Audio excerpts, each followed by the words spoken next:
এবং আলু কিউব করে কেটে নিয়েছি, কাঁঠাল নিয়েছি ভাপ দিয়ে। এটা গরম হয়ে আসছে, এখন আমি এতে কিউব করা আলুগুলি দিয়ে দিব। সামান্য পরিমাণ লবণ, হলুদের গুঁড়ি দিয়ে দিব। আলুগুলি আমি হালকা ভেজে একটা সাইড করে রাখবো। কিউব করে কেটে রাখা কাঁকরোলগুলি দিয়ে দিব। একটু সামান্য পরিমাণ লবণ দিয়ে দিব, হলুদ গুঁড়ো দিয়ে দিব, দিয়ে ভালো করে ভেজে নেব।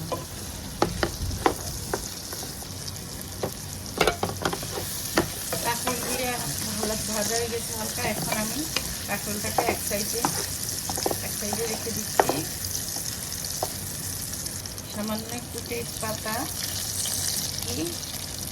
কালো জিরা,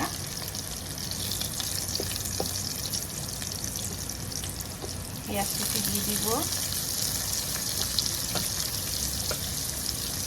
বেশি দিচ্ছি না, আমি হালকা করে পেঁয়াজ কুচি দিলাম।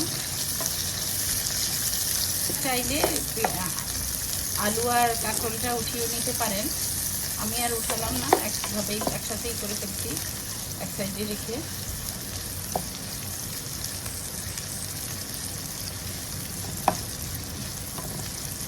হালকা ভাজা হয়ে গেলে আমি এখানে ইচা শুটকি কেটে ধুয়ে রেখেছি, এখান থেকে আমি কিছু শুটকি নেব। শুটকিগুলিও আমি পেঁয়াজের সাথে ভেজে নিচ্ছি।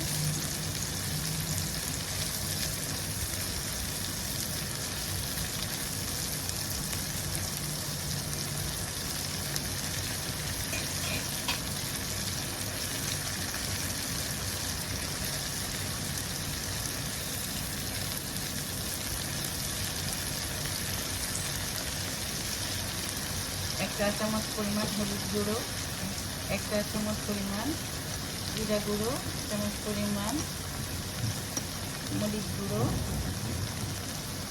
স্বাদ মতো লবণ, পরিমাণ হাফ চা চামচ থেকে কম আদা পেস্ট, হাফ চা চামচ রসুন পেস্ট। ভালো করে একটু নেড়ে চেড়ে কষে নেব।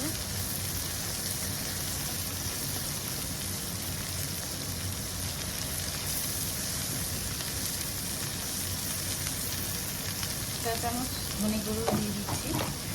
ভালো করে ভাজা হয়ে গেছে।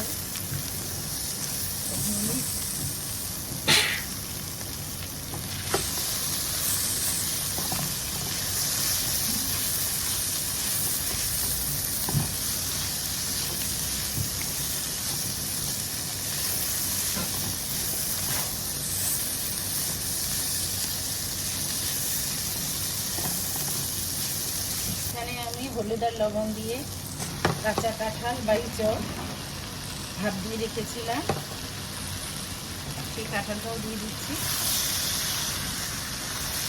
সবসময় আমরা একঘেয়েমি হয়ে যায় আমাদের খাবারগুলি, একটু ডিফারেন্ট করে আমরা যদি খাই তাহলে আমাদের সবার একটু চেঞ্জ আসবে এবং ভালোও লাগবে।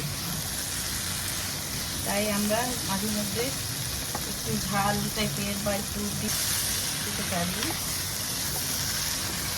আমার রান্নাগুলি যদি আপনাদের কাছে যদি ভালো লেগে থাকে তাহলে অবশ্যই আমার চ্যানেলটাকে আপনারা যদি সাবস্ক্রাইব না করে থাকে সাবস্ক্রাইব করবেন এবং বেল আইকনে পাশে থাকা বেল আইকনে প্রেস করে রাখবেন যেন আমার ভিডিওর নোটিফিকেশনগুলি আপনাদের কাছে পৌঁছে যায়। এবং এভাবে রান্না করে খেয়ে দেখবেন আর কেমন হয়েছে জানাবেন। আশা করি একবার খেলে সবারই খুব ভালো লাগবে এবং সবাই খেতে যাবে।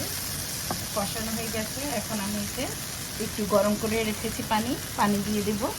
প্রায় 1 কাপের মতো পানি দিয়ে দিচ্ছি। এখানে আরেকটু বেশি লাগবে, আমি আরেকটু প্রায় 1.5 কাপের মতো পানি দিয়ে দিয়েছি, গরম পানি, যেন তাড়াতাড়ি হয়ে যায়। দেখুন এখন এমনিতেই দেখতে কতটা খুব সুন্দর লাগছে। আমি কিন্তু বাড়তি কোনো ফোড়ন দিব না, যা দেওয়ার আমার একসাথে হয়ে গেছে। এখন জাস্ট একটু কাঁচামরিচ আর ধনেপাতা দিয়ে হয়ে আসে নাকি এখানে আমি এখন একটু ফ্লেভারের জন্য একটা কাঁচামরিচ দিয়ে দিচ্ছি, দিয়ে একটু নেড়ে চেড়ে দিচ্ছি।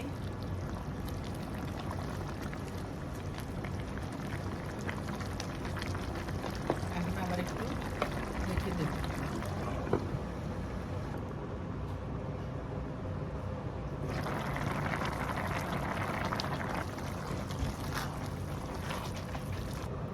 তরকারিটা হয়ে গেছে, এখন আমি একটু ধনেপাতা দিয়ে